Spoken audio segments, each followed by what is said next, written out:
सर्वप्रथम महाराज खीर परोसी गई। खीर परोसने के बाद महाराज अन्य जो भी व्यंजन बनाए थे, सब्जी बनाई, जो भी चटनी बनाई, जो भी महाराज सलाद पापड़ इत्यादि था, सारा कुछ परोसा। अब ब्राह्मणों ने महाराज स्वस्ति वाचन का पाठ किया, शांति पाठ किया।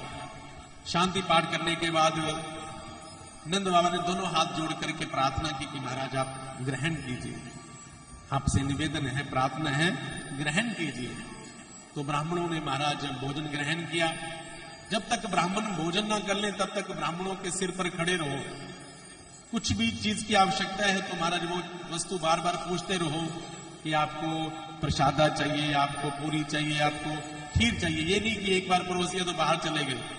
ब्राह्मण को मांगना ना पड़े और आप बढ़िया ढंग से, सुचारू ढंग से भोजन परोसिए। अब उसके बाद नंद बाबा ने सभी ब्राह्मणों को भोजन करवाया। फिर उनके बाद उनकी जूठी पतले उठाई। जूठी पतले उठाने के बाद महाराज सभी के हाथ धुलवाए वहीं पर। जब हाथ धुलवाए, हाथ धुलवाने के बाद महाराज सभी ब्राह्मणों को महाराज वस्त्र दिए, दक्षिणा दी और फल दिए। और सबको महाराज वितरित करने के बाद यशोदा मैया को बुलाया और दोनों पति पत्नी ने एक साथ सभी ब्राह्मणों को प्रणाम किया। जैसे जैसे ये दोनों पति पत्नी प्रणाम करे वैसे वैसे ब्राह्मणों से आशीर्वाद निकल रहा है। नंद बाबा पुत्रवान भव, यशोदा पुत्रवती भव। सारे ब्राह्मणों ने एक साथ एक ही आशीर्वाद दिया और दोनों पति पत्नी एक दूसरे की ओर देखने लगे और देखने के बाद मुस्कुराए और उन ब्राह्मणों से कहने लगे कि महाराज हमारी अवस्था तो देखो, अभी तक तो कोई ऐसी कृपा हुई नहीं और आपने हमें क्या आशीर्वाद दे दिया। महाराज मैं 80 वर्ष का हूं, यशोदा 60 वर्ष की है। महाराज थोड़ा सा देखो तो सही हमारी आयु के विषय में। अब ब्राह्मणों ने कहा कि देखो महाराज ब्रह्मणों से मुकमासीन, ब्राह्मण जो भी कहते हैं ना वो भगवान का ही आदेश होता है। इसलिए ये हमारा नहीं, ये भगवान की कहनी है, भगवान की कथनी है।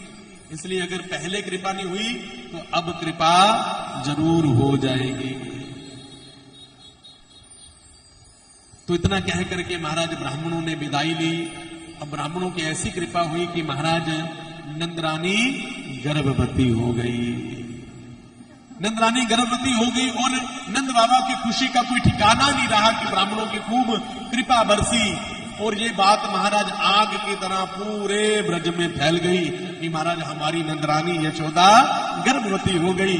तो महाराज नंदरानी को देखने के लिए बड़ी बड़ी दाइयां आने लगी।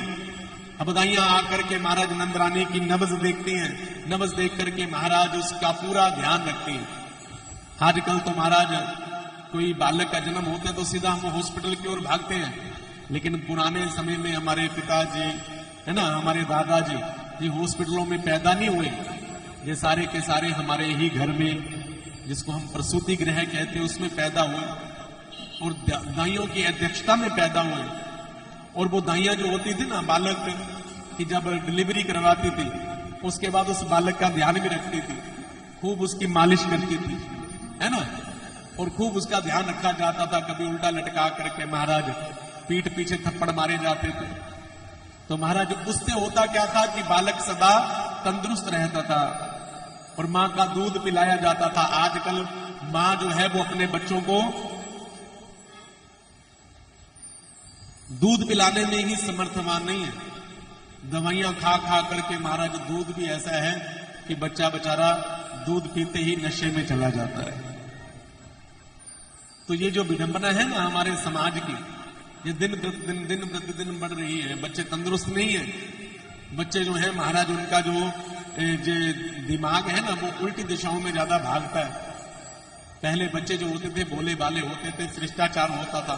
लेकिन आजकल के बच्चे तो महाराज एक तो माँ जब गर्भ में रहती है, जब गर्भ में बालक रहता है तो माँ ना तो भागवत सुनती है, ना रामायण पढ़ती है और ना ही किसी संत के पास, ना ही किसी बढ़िया व्यक्ति के पास, सज्जन व्यक्ति के पास कोई अच्छा विचार करती है। वो क्या करती है बताओ?